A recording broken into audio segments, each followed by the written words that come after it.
Howdy Meeps, and welcome to the Meeple Syrup Show.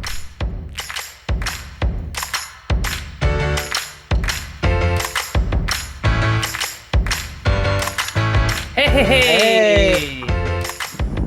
So we're live here, and it is Wednesday night, so that means it must be Meeple Syrup time, which is the best time of the day, 9 o'clock p.m. Eastern Standard Time, and for those of you on the West Coast, it is 6 p.m., which is both Jesse and our guest today, Mr. Nathan Weisman. How are you, Nate?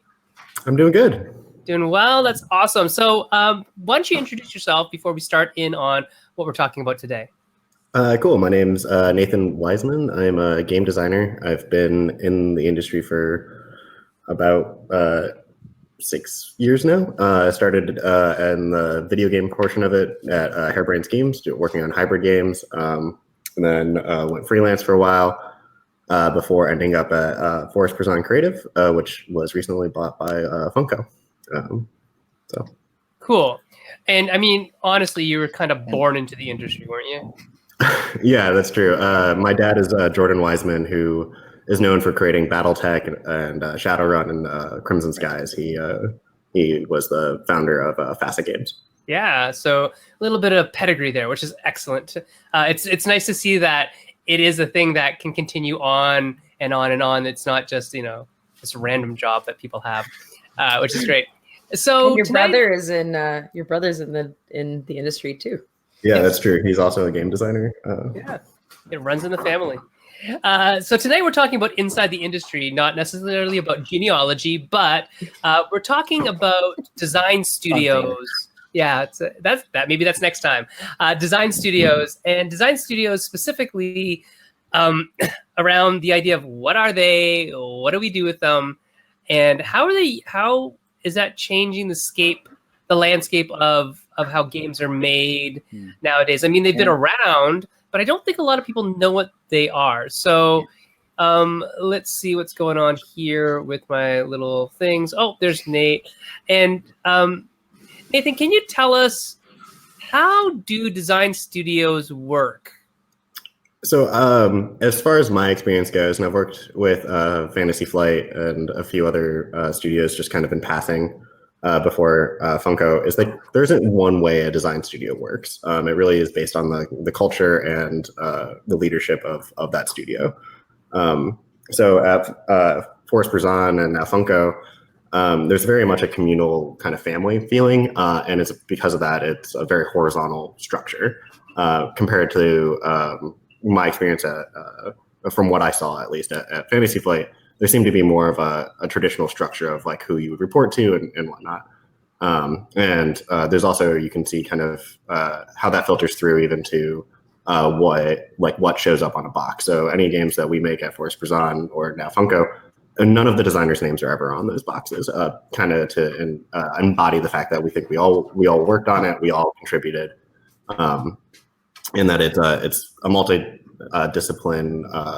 It's basically everyone from lots of different disciplines put their time in it, and so we think it's the best representation not to put a single designer's name on it or anything, and the kind of show it as the work of the team.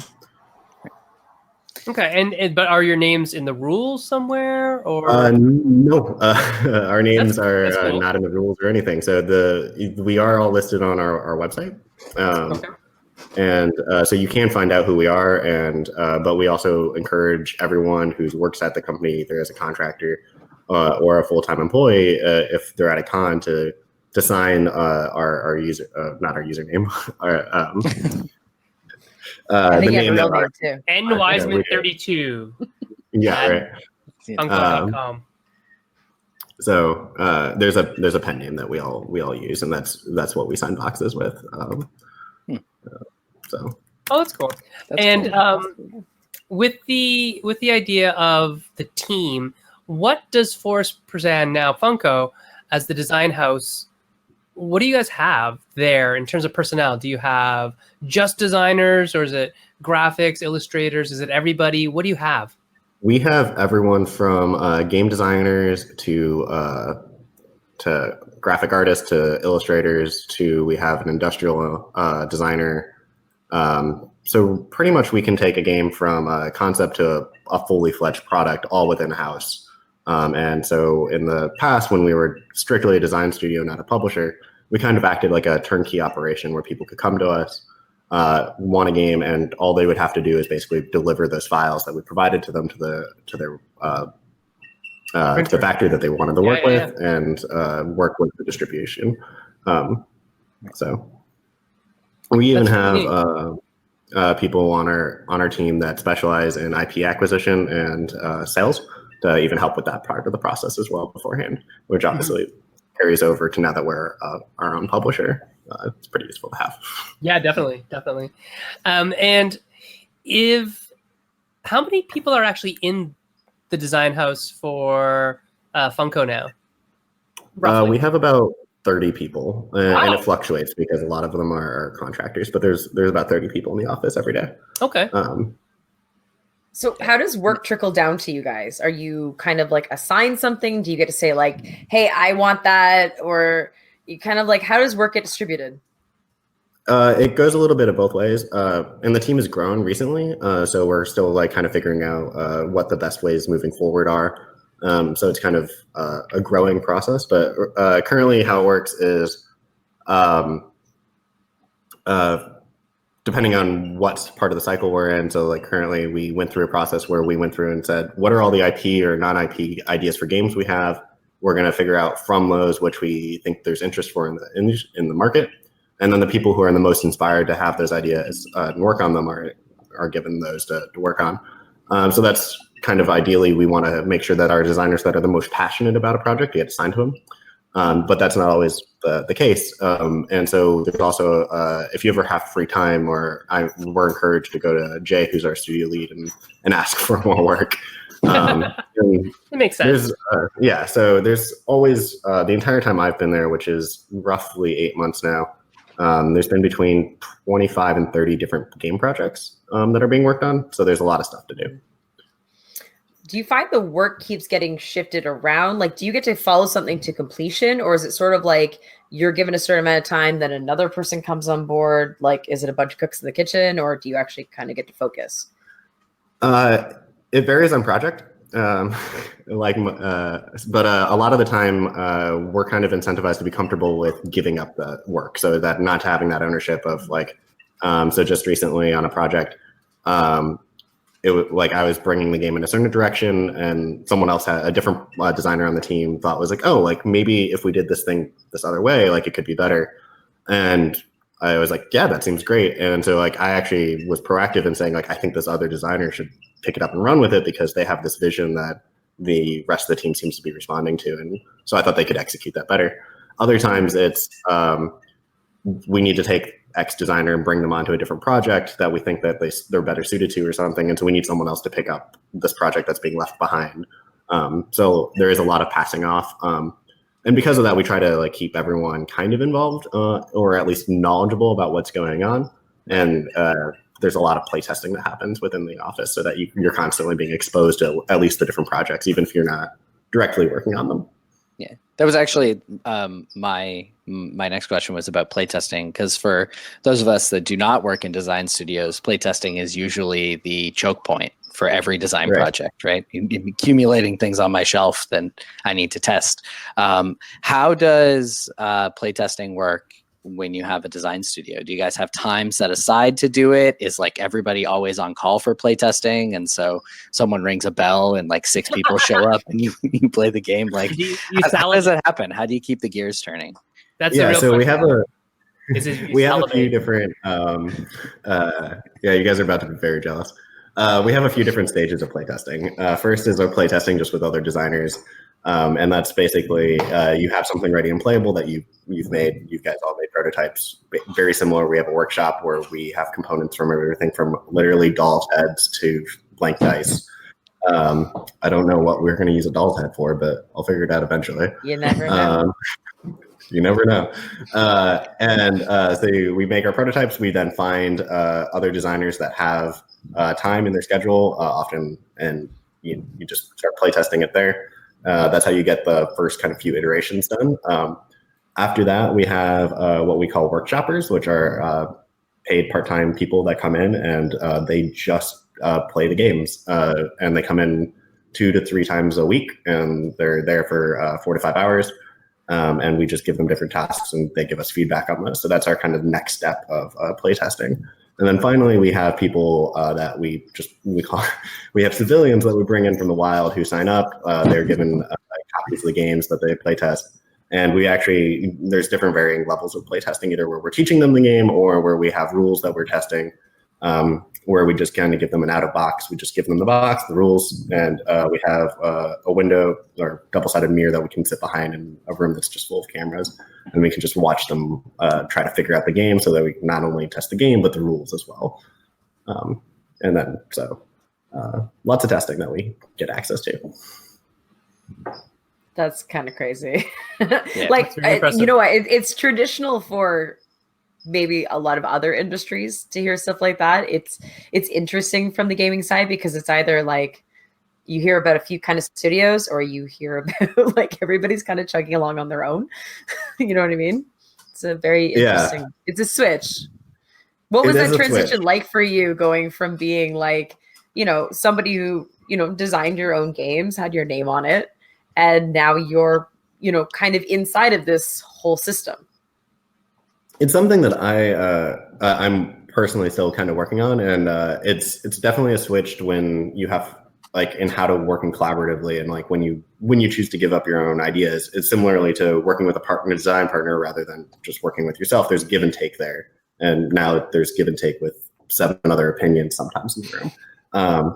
But with that being said, so far for me, it's not felt like design by committee. It's really like people do seem to feel empowered to lead a game project or lead certain portions of it.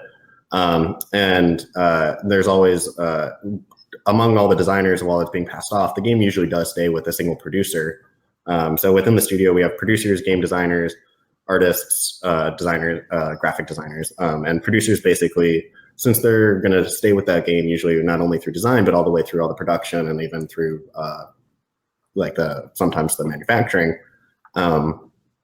they really get to kind of own the game. And so like if there is an editorial decision that gets made, oftentimes it's actually the producer that gets to make that choice, because they've possibly been with the project longer than the designers that are currently assigned to it are. So that took some getting used to. Whereas like, what do you mean I don't get to make that choice? It was a little weird when there are those conflicting moments of opinion in designs. But overall, I think it's really beneficial, and it's nice to be able to have and leverage those opinions. As far as like leveraging the playtesting, it was almost to the like, I didn't know how to take advantage of it so much at the beginning, where I would play a game and be like, yeah, like this seems good. I've played it the amount of times that I'm normally used to being able to get playtests for it. I feel pretty confident about it. And like the response of other people would be like, you can play it a lot more, and maybe there's more that we can get from it. So like adjusting expectations of like how much time we actually have on these projects and how much we can actually get them played. And it's 2 different worlds from when you're freelancing to when you have this kind of resources behind you, as far as the amount of playtesting that you can really get done. Sorry, I thought you were going for a second there, Jesse. No, I didn't. Sorry. No, now I feel like I'm on the spot. Yeah, what's your question, Jesse? Well, so what was Jesse could think about it. I didn't mean to put him on the spot. So what was the transition like? Because you were there before Funko, right? And now you're a full-time employee. So how did that sort of thing happen? Because for all we know, this could be the beginning of a trend. So Forrest Pruzan was not a publisher before, and now that it is, it's different because we basically have to deal with less people. If we want to really make a game, we no longer have to convince a publisher that they should make this game with us. We can be like, well, actually, we have faith in this game. We just want to make it, and we can. So because of that, there is a little bit of difference. As far as like my day-to-day and how we work as a studio, that hasn't actually changed that much. We work very similarly. And a lot of that is to do that we still have a lot of projects with old publishing partners that we're continuing to do and want to continue to do into the future. So I'm currently working on 5 games, and 2 of them are, or actually 3 of them are for a different publisher other than Funko, even though we're still producing, designing them. So, yeah, it's not really, it's not been like a huge. I swear he was just talking. I am. Yeah, I was. I was Okay. for some reason. Probably for a good reason. I was probably coughing or something. So I was just saying that may change in the future. Who knows what the future holds? Yeah, we don't really know what the future holds. We know we really like our publishing partners. Obviously, we also want to be successful as a publisher. So that's all being shaken out. It's above my pay grade. I just gotta make games. Yeah. So a question on that, though. So Brad Batchelor, one of our supporters on our Patreon, asked a question. He said, what's the difference between Forrest Pruzan and Prospero Hall? Or is it neither now that it's Funko? And there's a bunch of companies that are definitely linked to Forrest Pruzan, but they're probably not Forrest Pruzan, and we just don't know that. The general public doesn't understand. Actually, most of them are Forrest Pruzan. Forrest Pruzan, as a company, at one point did have Wonderforge, which they then sold. So Wonderforge is no longer us, even though we continued to design a lot of Wonderforge product. Wonderforge is actually a brand of Ravensburger now, I believe. And the difference between Forrest Pruzan and Prospero Hall is the pen name that we use for the studio. So that's the name that we all can sign. And originally, I think the idea was that it was going to be for the more strategy-heavy offerings that we brought to market. It's now pretty much applied to everything, just as our name that we put on the box as the designer. And so that's still being used even as we move into Funko. Funko Games will be designed by Prospero Hall. Right, I see. Okay, cool. And then who has, in your time with, when you were with Forrest Pruzan and now Funko, who else have you been, who are your publishing partners, or were your publishing partners? Yeah, so our publishing, the big 2 publishing partners that we have are Ravensburger and Asmodee. So like we have Jaws coming out with Ravensburger. I think Universal Monsters Horrified is also Ravensburger that are coming out this year. And then like we have a game called Pinnacle that's coming out with Asmodee later. We also do work with, we did work with Big G Creative. That's the one I was looking at, yeah. Yeah, so if you're familiar, and for a while actually, I think we did pretty much the entire Big G Creative line. So like the Bob Ross games, there's a Kenny G game coming out later this year. That is ridiculously awesome. Yeah, that's Kenny G. Soprano sax. Good stuff. Let's go. Elevator music. And then didn't Big G also do, did they do the Home Alone? Yes, they did, and that was also developed by us. Yes, and then MacGyver, was MacGyver them as well? I don't know. I'm not familiar with the MacGyver game, but that's possible. That was before time. Yeah, cool. So that's really interesting to hear. So you'll be keeping for now. There's definitely some projects that you're finishing for other companies like Ravensburger and Asmodee, like you said.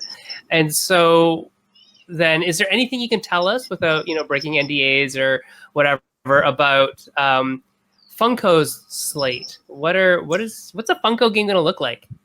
So I can tell you, I can't really reveal too much because most of those games haven't been announced. But what I can say is a Funko game is not just going to be a game that has a Funko Pop in it. Funko is what is the official company line? A pop culture company, I think is what the official line is. And so we want to make games for people who are fans of things. And we also are, like, as a studio, want to make games that we just think are cool and fun. And so it's not going to necessarily just be, like, how can we put a pop into this game? We're not tied by that. We're not tied to selling more pops. So as far as like what kind of offerings we're going to have, it's going to be pretty varied. Is all I can say. That's great to know.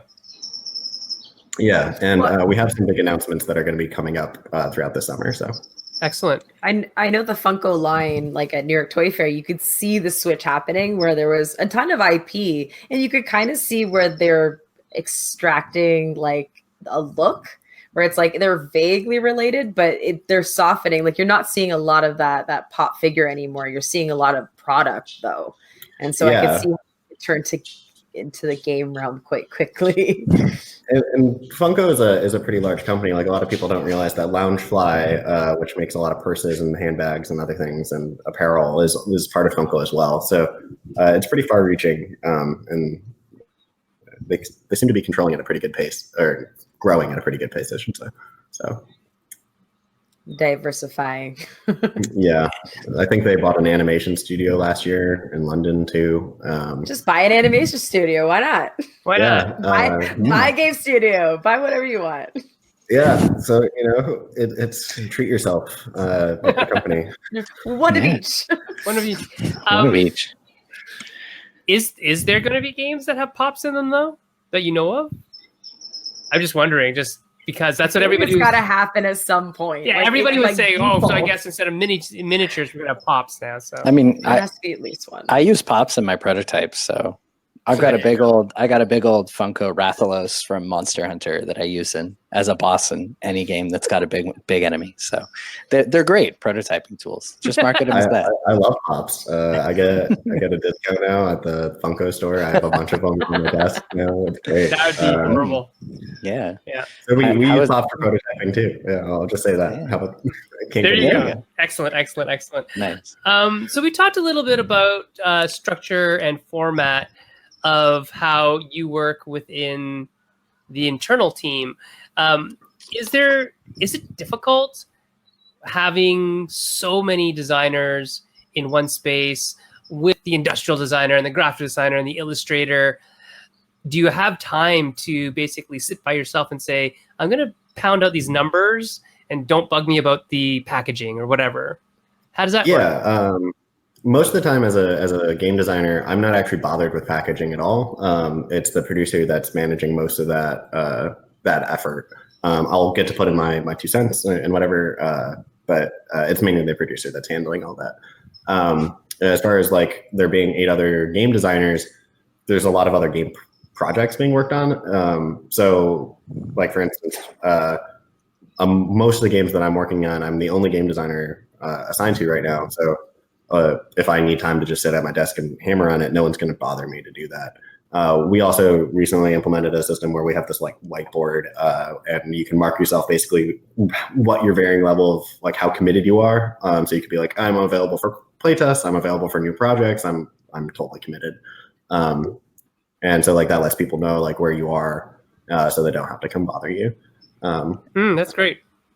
So yeah, there's plenty of time to sit at your desk and beat your head against a wall. It's very important. It's an part of the essential part of process. design. Yeah. It's part of the process. So you had said that before you were at Funko, you did freelance for a while, and you've been in video games before that. Has your time with Funko and being part of this sort of industrial system changed the way that you approach design? It's made me faster and coming up and iterating on designs than I was before, just because of the scale and the necessity of the amount of projects that we're working on. As far as process within itself, I work pretty much the same way, I think. I haven't worked, unfortunately, with you and Sen, which hope to at some point, but Erica I've jammed with, and I feel like that as far as like how I think and how I work, that hasn't really changed too much. I've just now been forced to like work faster on things. Yes. Okay. He wants the meat. He's asking for the meat. He's going, is the meat ready? That's one of the growing boys.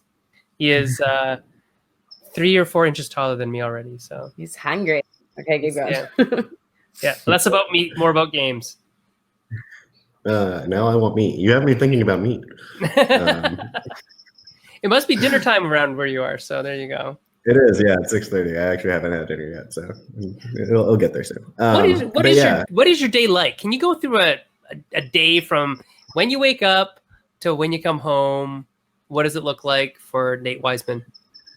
My mornings are pretty boring. I wake up, walk my dog. I'm lucky enough that I get to bring my dog Archer to work every day. Or wherever we have a dog-friendly office, and there's anywhere between 2 and 5 dogs in the office, which is pretty great. Awesome. I live about 40 minutes away from work, so I drive in.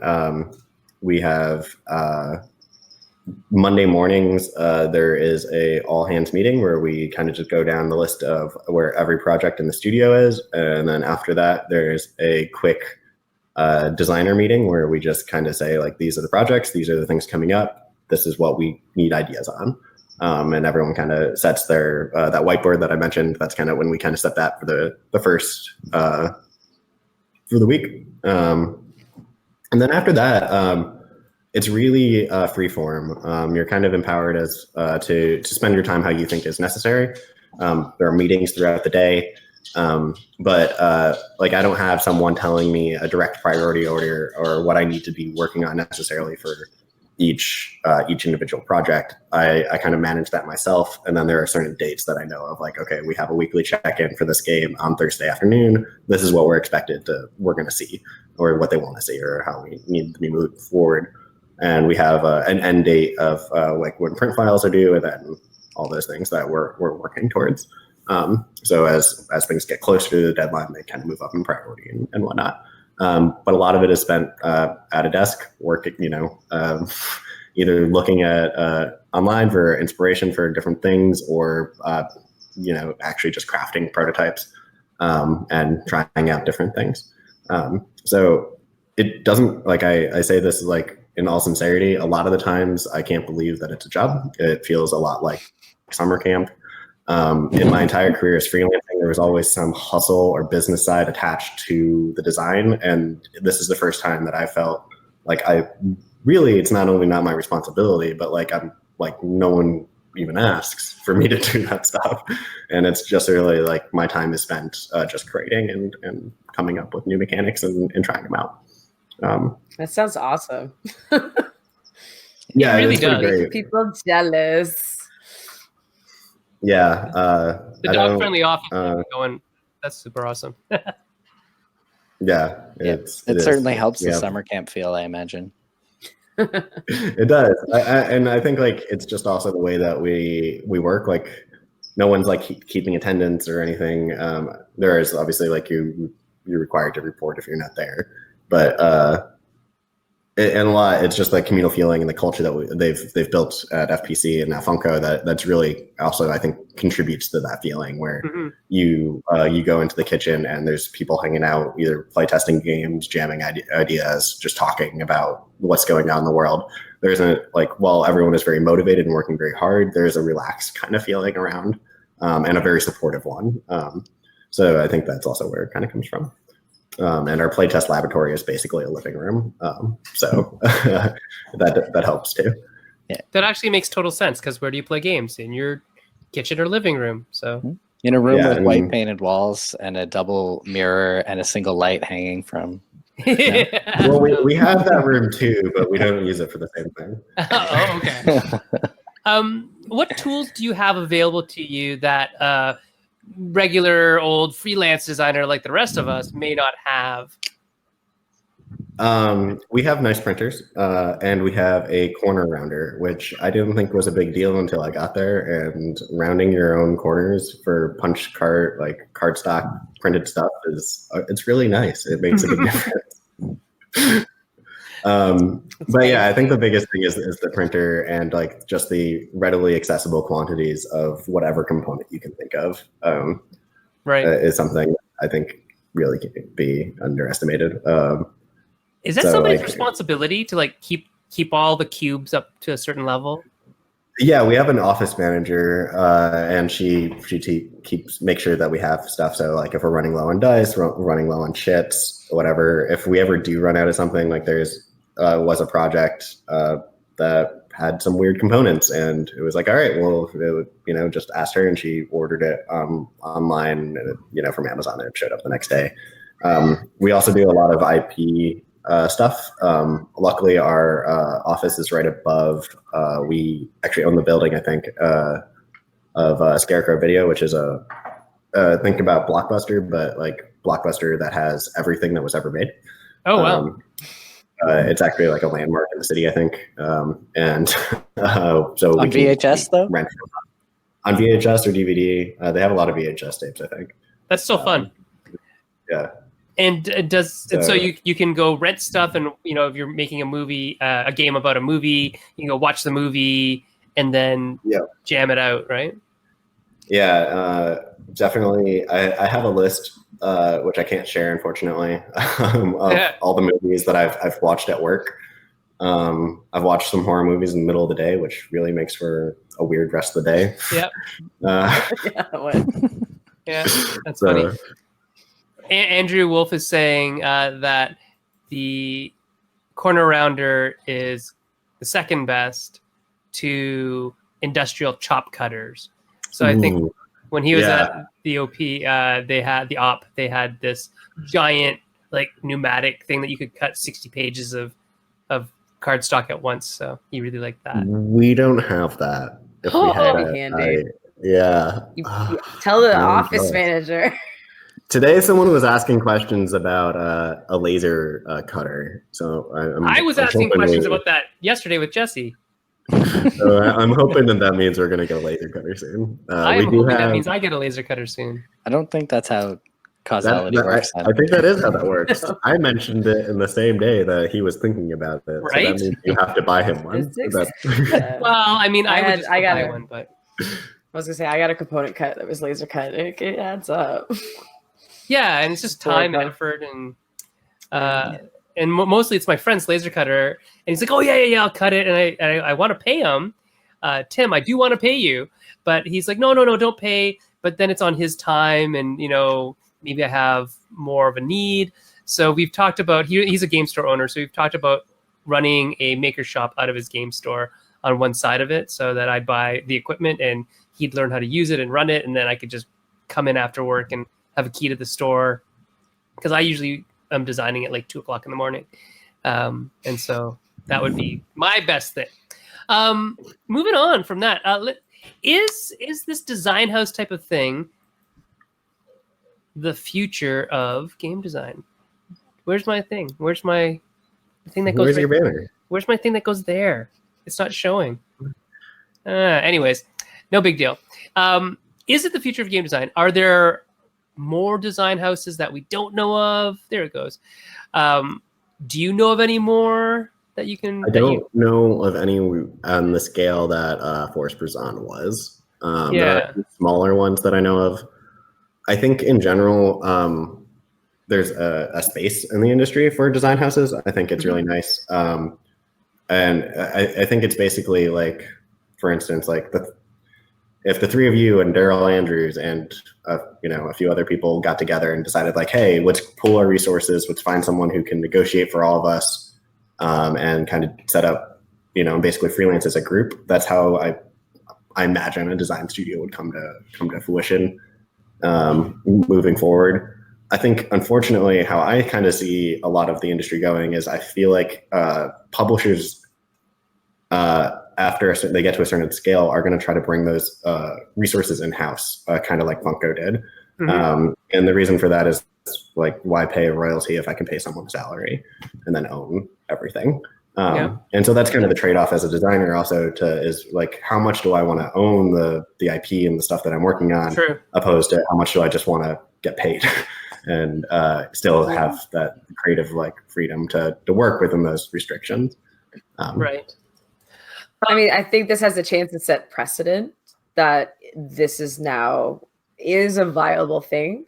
I mean, we're not going to see like Funko swooping in all the time, but at the same time, companies like that, if they're trying to diversify and they are picking up, like different types of studios as they're going along, it's so that they can literally do everything themselves. I think there is a chance for more and more of that coming as these companies are constantly merging into these larger, entities. They kind of want one of everything. And so I think there is room there.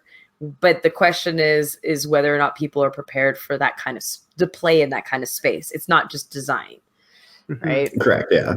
And I think the other thing that made Forrest Pruzan successful is that it was such a turnkey operation where they were like, we can offer you everything. Or it's not just like, you're going to have to still find art for this. It's that we can deliver everything you need to bring to a printer, and all you have to deal is the distribution and the production, or dealing with distributors rather, because it's a 3-tiered system. But yeah. And I do. Right? Right, yeah, which is super nice. I think there is, especially with Forrest Pruzan becoming part of Funko, I do see that. I think especially for the renegades and the kind of the growing publishers that don't have the resources to bring in a big team. I think there is a space there for more design studios, and I think there's a lot of benefits that a design studio has over an individual freelancer. As far as what they can offer and how they can compete against those individual freelancers necessarily. Yeah. Like and play testing. Yeah. I think there's it's huge. I think there's a lot of publishers out there who kind of build their own little stable of designers that they like, which is good. But it's more that centralized location thing that I think that's where the real benefit is. You're creating a team, right? Like it's very different when everyone's present. There's a dynamicness there that you can't get otherwise. We might need to build a game design commune. Well, I have a friend who talks about that constantly.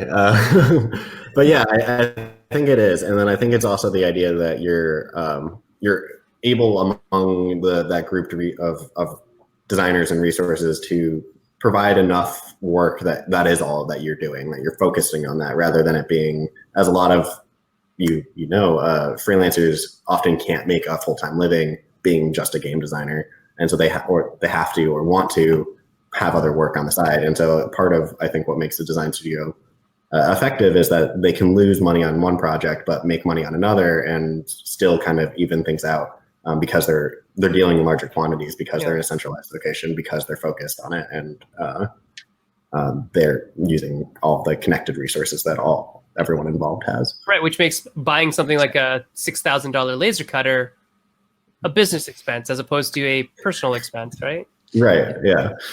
That's what you took from it. That's all I'm taking from this is I want a laser cutter. I mean, the other thing. Oh, sorry. Yeah, Jess? I was going to say Jesse. The other thing that struck me as like really nice about the situation that you're in, because you're part of a design studio, is that it sounds like they give you guys the freedom to have passion projects and run with them a little bit, which keeps the sort of creativity running on high. It means that you don't get into the grind. You're not necessarily getting stuck in the grind on a project. You can hand it off. You can, keep your attention focused on things that make you feel energized. Where when you're freelancing, if you've got something that's lined up and it's going to come out soon, or there's a contract on the table, I mean, that's bills that can get paid. And even if your heart's not in it anymore, you need to take a break. There's a deadline and it's got to get done. And there's nobody else that can do it. And that can take a lot of this work out.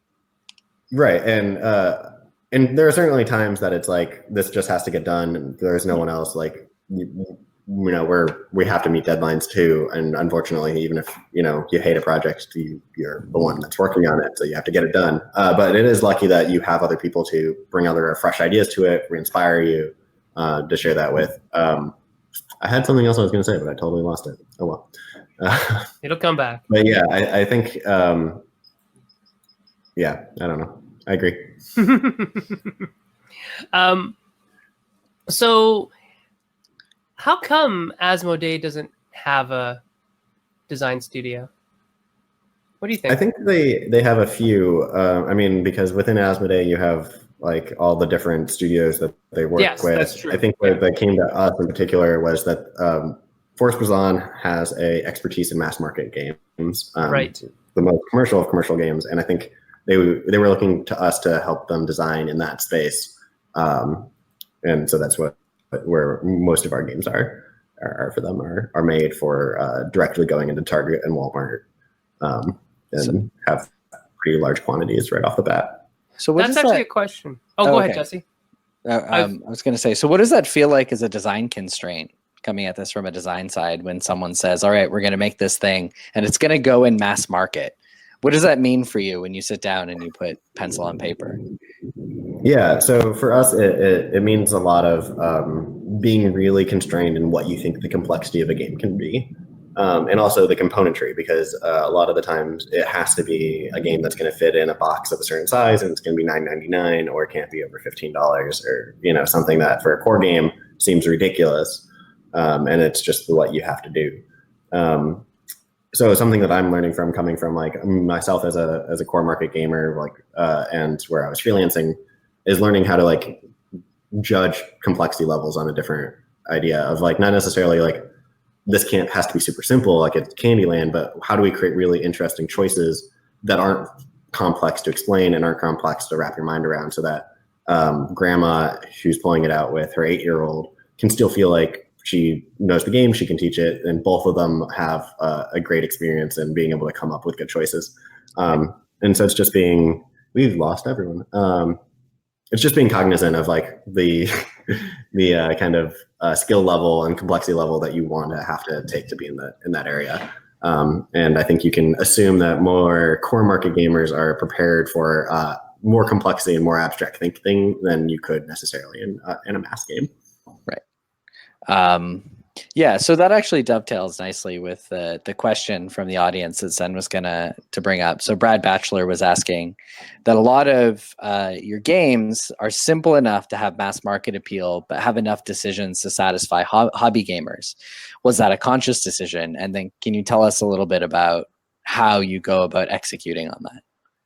Yeah, and then I see Andrew Wolf responded as well. He's actually been involved with probably more of these projects than I have at this point, although that might be changing soon. I don't know. Anyway, it's a very conscious decision. And for a product like Villainous, it was from the get-go a goal to say, like, we want to include and make a game that is a strategy game, but it can fit in mass. And so, like, what is that line and how can we walk it? And I think Villainous is probably one of our heavier games that we make. And it takes a lot of testing and a lot of playing it just within our own hands, and then also getting it out there, and like literally saying, like, what is every word we can cut from this card? Does this need to be said this way? Is there a better way to explain it? And testing it with everyone we can to make sure that we're really hitting that level. And sometimes that means like we kill things that I personally love, because even though it's not super complicated, it's just enough to be what we think might be like, oh, this could cause some people to need to go to an FAQ or something, and that might lead to an overall negative experience while playing. So is it worth like the benefit from a gameplay point of view to have that extra level of complexity?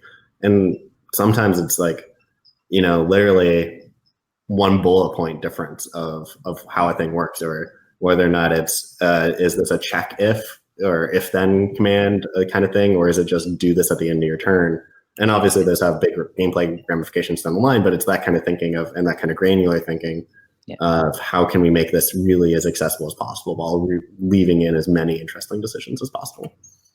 Yeah, it is interesting trying to switch from a hobby mindset to a mass, because what we think of as being fairly simple games are actually still too complicated. And it's not a strategy issue. It is I can't explain this fast enough.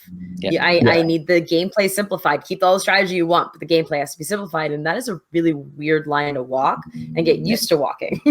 Yeah, it's really true. Yeah. Actually, on that note, I have a little. Are there any Forrest Pruzan games that are drafting games? Yeah. See, now I need like not ones that I can talk about. Okay. Yeah, I don't know if I can talk about it, right. but no, it was just a yes or no, because I've my surprise litmus test for designers is to try and explain drafting to their grandparents. Yeah, no, it's that's a challenge. Like, but that's a good example, because drafting is something that a core market gamer or core gamer like knows inherently of, like, oh yeah, this is what drafting cards mean. But a mass, you can't assume that from a mass gamer, and that means that if you include that in a game, you have to include all of the rules of how you're passing around cards, which you should do anyway. But like you have to write it in a way for someone who's potentially never drafted cards before.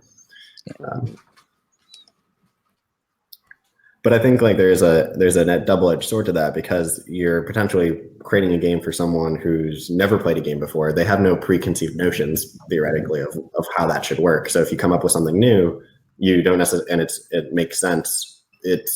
You don't have to assume that they're fighting against an already known like preconception of how a game should work. It's like the intro version of everything. Yeah. Yeah. You get like basically the chance to be like, here's an introduction to this way of thinking, and it's kind of cool in itself too. So. Very nice. Sorry, maybe attacked. Is there anything that you guys use daily that you actually think would be really useful for people who do freelance? Like, I was kind of curious. You guys keep talking about a very relaxed atmosphere, but at the same time, you sound like you've got a lot of deadlines happening at the same time. How is that managed? Like, how is it like keep on track? But don't worry, guys. But keep on track. A lot of it is getting ahead of projects so that hopefully you don't hit those deadlines. So like the games I'm working on now their files are due in between November and January. So I have a long time to work on them. And obviously if I get ahead and we're comfortable with them, then it's very comfortable. But if it's, getting into September and October and we're still not solid on gameplay, then it's going to be a different story because we're going to still have to get the game done. Those dates aren't going to move. And if we don't have a game design that we like, we have to find one. And then we have to keep testing until, so it can become more, but we try to we basically try to give ourselves as much time to develop the game as possible. And so like at the beginning stages, we're much more open with like taking our time and figuring out things. And only really at the end do we if we're in a bad state, does it start to feel like crunch. The other things that can slow us down or create points of tension are licensing approval, waiting on making sure that it's like, we want to do this art direction, but we have to make sure the movie studio is okay with it. Maybe we have to take that mustache off because it makes it look too much like an actor. And all of that stuff can really kind of build up towards the end. I think it's not so much that it's like people are encouraged to just be lax. It's more of just the idea of like, you probably do your best work when you're not stressed out all the time. And so that's more of what it is than a perception that it's like, oh, we just have all the time in the world. I think also right now we're very lucky in that we have as much time on the projects that we're working on right now as we do. That isn't necessarily always the case. So Forrest Pruzan takes pitches from freelancers, or is that only when they're in dire situations? No, we almost never take pitches from freelancers. We do pretty much everything in-house. Even like designers that have, for example, I have designs that I would like to do, but I own the design because I made it before I was at Forrest Pruzan or Funko. They're not necessarily even interested in those, even if they think it's a great game, because it's another royalty that they would have to pay. And from Funko's perspective, why pay royalties when we have a bunch of game designers? Right. You're already paying people. You don't need to pay more of them. Or them anymore. That's an interesting question, though. So in your contract, which you don't have to disclose, obviously, but there's probably something that says, stuff you design is, Funko's intellectual property. And so you can't work on side projects, or you can work on side projects. How does that work at all? As far as I know, I can't work on anything that would compete with a Funko product. Right. And as far as like game invention, my contract is pretty clear that everything I create that's a game belongs to Funko for the duration of the time I work there. Mm-hmm. And so that's where kind of you, as a value judgment, have to say, like, how much is it worth that I want to own these things and that they're mine, opposed to everything I'm making doesn't belong to me, and I don't have control what happens to it. If I leave, it stays with the company. I think even somewhere in the contract it says I'm supposed to give them all my notebooks and everything, leave those behind. I don't know who's gonna come get my notebooks, but The Funko police. Yeah, right. So they do. It is pretty clear that you're basically making that sacrifice of saying I'm giving my creative labor and creations up in exchange for benefits and pay. And in my experience, like from being a freelancer, they're doing, like, you can look at it as just like a straight value of like how much effort does it take in the hustle to get a game published, and then you own that, and then you're on the line for like, it's even once it's published, you don't know how much money you're going to get from it or how much support it's going to get, opposed to like, I know that I'm going to get paid every 2 weeks and I have healthcare. And for me, like, that's allowed me to actually just enjoy designing and enjoy doing this professionally a lot more than I think I did as a freelancer. And now I miss certain aspects of it. Like I miss, like I did enjoy selling my game and like getting the firsthand experience of like seeing someone experience it for the first time and loving it. And you're kind of separated from that a little bit because there are other people in the company that do that. And so I do miss that, but I don't think that's worth giving up the kind of comfortable position I have right now. Yeah, well, the three of us are all on the side, right? Like none of us are full time at this because it's apparently Jesse has left being on the side and has run away to Jesse's join gone Funko. blank. I don't know what he's doing, but oh well, he'll be back. He'll be back. He wants to know more. Mm-hmm. And so, have you ever, and you know, on the side, not that you've done it, but have you ever had a game design idea and said, I'm going to keep this for when I'm not working at Funko? Because it's so good. How can I answer this question? When I was working for liable as a contractor. So no, he has no ideas. He's banking when he leaves. None at all. None. No, but it did actually, like, in all honesty, especially so how we hire designers, at least, is you're usually hired onto a few months and then eventually a 6 month contract. I got hired onto a 6 month contract before offered a full-time position. It just happened during my 6 months that Funko bought the company as well. And so during those 6 months, though, I will say that I was really hesitant. There's a website that we have where we're encouraged to put up any ideas that we have that are blue sky ideas that might never get made, but at least you're letting everyone in the company know, like, hey, here's an idea I have, and I think it would be really cool. And then other people can respond and encourage you to work on it or whatever. And while I was a contractor, I felt pretty disincentivized to put up ideas I really loved on there because I knew if I put it up on there, it belonged to them. And if I left, I couldn't do it. So now that I'm a full-time employee, I feel less conflicted about that. Right. But I think it's a fair thing to think about.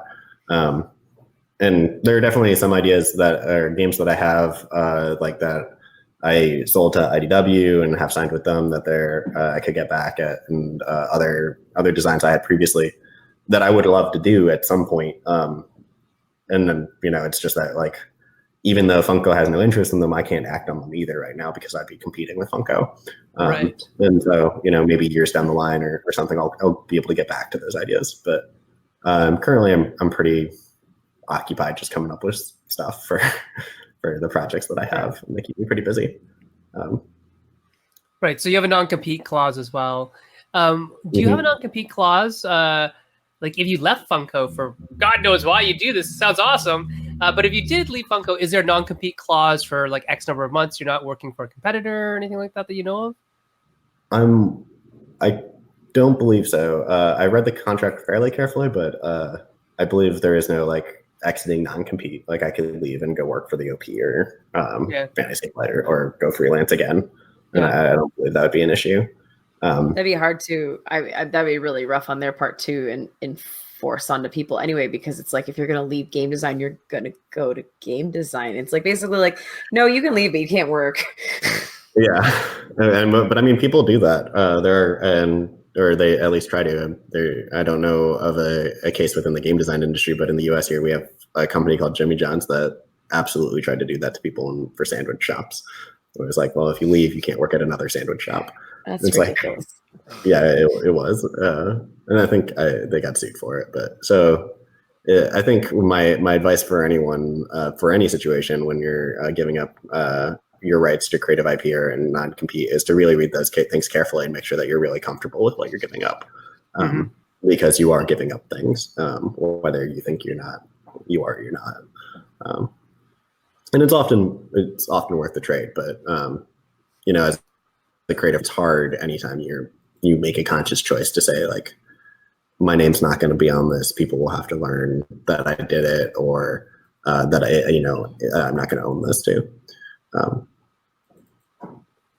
So yeah, it's not like a credit thing. It's like you have to have that your own internal validation. So, but I think it's a warning too, because it does sound like a great way of working full time in design, but as you're saying, it's like you have to realize there are trade-offs and you have to be comfortable with them. And if you are, great, maybe a design studio is perfect for you. If you're hearing stuff, but Nathan's saying and you're cringing, then I don't think it sounds like a good one for you.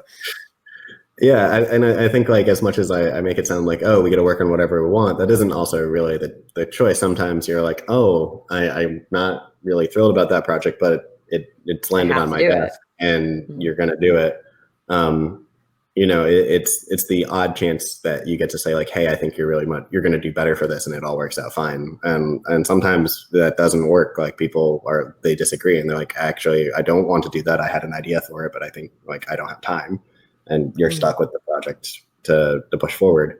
Because at the end of the day, it is a job, and you're expected to make deadlines. Right.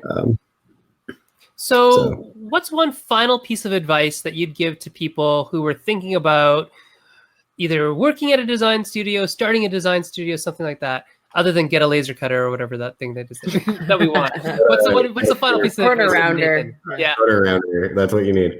My final, and this is kind of, I think, advice for anyone who I think wants to get into games, is just keep making stuff. Like, whatever you're doing, just keep making stuff. Just keep honing your skills as a creator. I think if you want to eventually work in a design studio, my advice would be start working with other people and building your skills as a collaborator, because those are definitely, it's a skill set, and it's something that I've had to grow with working at Funko, and I'm continuing to grow on. So I think I would find those people that you can work with and learn how to work with varying groups of people. I think the other thing is if you're in the Seattle area, or if you're in areas that have other design studios, a great way to get involved with them is if they have playtesting programs or workshopping programs, to absolutely seek them out and to take part in them. Because a lot of the time, unfortunately, people hire from the people that they're familiar with and the people that they know. And so it's a good way to get into the industry is to find those chances to just show up and be around. Mm-hmm. So if people did want to reach out to you, Mr. Nathan Weisman, how could they do that? Are you available on Twitter or? Yeah, I would say Twitter is probably the best place to get a hold of me. I have a slightly strange handle. It's at @nweisma, WEISMA. And yeah, it's the best way to get a hold of me. Facebook too, I guess. Excellent. Okay, and Jesse has dropped. He just messaged me. He's reset his router, but he probably won't make it back to say goodbye. So I'll say goodbye to you for him. Oh, poor Jesse. And Erica, you can be reached at? Twitter is usually best at Frenemy Games, Frenemy with an I. And I found out I actually have that Instagram account that I found out apparently I have. Yeah. And so I've actually have maybe a whole 7 pictures up there. So you can go there now too. Because I'm like, hey, I will attempt it. I apparently have one. So it's your summer job. And I'm up to 100 and something people. Wow. You're an Instagram model. You're an influencer. Yeah, you are now an influencer. You can find me on Twitter as well at Senfeng Lim. And for those of you who aren't yet patrons of the Meeple Syrup Show, maybe you want to think about it. You can find that at www.patreon.com/MeepleSyrup. And hopefully there it is right there. That is a place where you can go and you can, support us for as little as $1 a month, all the way up to whatever you want. That's totally fine. And when you are a patron, you get early access to things. There will be Over the summer, we're going to do Patreon-only things, but stuff like our last infographic went up last week for the patrons, but non-patrons don't get it until next week. So you see, the membership does have its benefits, right? And Erica is working hard at getting a lot of our audio uploaded and stuff like that, and our video uploaded. So there's going to be some really big news on that coming into July, where we're going to have some excellent news about our podcasting branch of things. And who knows, we might even do some more stuff with podcasting that's audio only, but not video, maybe for the patrons, again, special people in our lives. So thank you very much to everybody who's out there supporting the Meeple Syrup Show so that we can bring you more great content like this, more interesting guests like the one Nathan Weisman. Nathan, are we going to see you at Gen Con or anything this year? Yep, I will be at Gen Con. Excellent. Jesse may not be, but Erica and I will be. Erica, where else are you going to be this summer? Dice Tower, Gen Con, Fan Expo. I think that's the summer. That's Grand Con? I don't know. It's always, the problem with me is school starting up, right? I would consider it because at least we could drive. Yeah, it's very fast. It's very fast. It's like, as far as cons, I also have to plug Big Bad Con in San Francisco in October. Yeah. It's a great con if you can make it out there. Yes, and Banana Chan, our friend, is getting married at Big Bad Con. So if you see her while you're out there, give her a big high five from me, because I don't think I'll be there. It's at the same time as some other convention that I'm supposed to be at. Oh, Shucks. It's at the same time as Shucks, I think. And then for me, I'll be at Gen Con. I'll be at San Diego Comic-Con and Fan Expo, Grand Con. And I think it's September. Proto-TO is in September. Yeah, and that'll be a big one. No. That'll be a big one for Meeple Syrup, because we're doing the Meeple Syrup Shop Talk table there, and we're going to be live streaming from that convention for the duration of it, I believe. I think we're doing a lot of live streaming from there, so we'll see what goes on. But excellent. Thank you so much, everybody, for paying attention to us for the last hour, and we'll see Jesse when he gets back here. So until next week, when we have what do we have next week, Erica? Do we know? Next week we'll be dissecting, so we'll have to decide what mechanic we're going to be looking at. Right. So maybe we'll ask you guys on Patreon and on Shop Talk. So we'll see you all there. Nathan, thank you very much. We'll see you soon, sir. It'll be good to get to again. Okay. Yeah, bye. Good talking to you guys. Bye. Thanks so much for listening to the Meeple Syrup Show. If you'd like to support us on all of our projects, please check out our Patreon page at www.patreon.com/Meeple Syrup. Hope to see you next week.